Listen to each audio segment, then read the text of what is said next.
El viajar es un placer que no suele suceder. En el auto de papá nos iremos a pasear. Vamos de paseo en un auto feo, pero no me importa porque llevo torta. Y ahora vamos a pasear por un túnel. Por el túnel pasarás, la bocina tocarás, la canción del pipipi, la canción del papá. Vamos de paseo en un auto feo, pero no me importa porque llevo torta. Atención, que viene un semáforo. Bueno, esta es la parte más aburrida del disco. Me parece que tendremos que esperar sin hacer nada. Pero es tan importante fijarse en el semáforo. Atención, que es importantísimo porque es peligrosísimo. Está rojo, amarillo y... ¡verde! Rojo, amarillo y... ¡verde! Está rojo, amarillo y...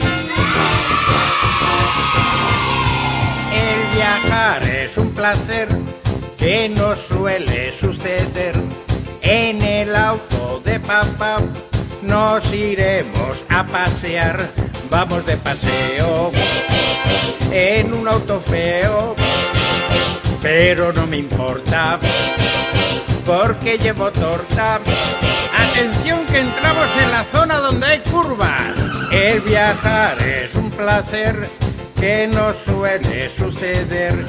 En el auto de papá nos iremos a pasear. Y ahora atención, que entramos en la zona donde hay baches. Cuidado con los baches. El viajar es un plan... ¡ay! Que no suele suceder. ¡ay!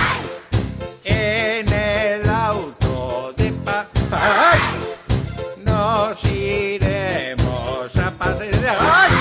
Vamos de paseo en un auto feo, pero no me importa porque llevo torta.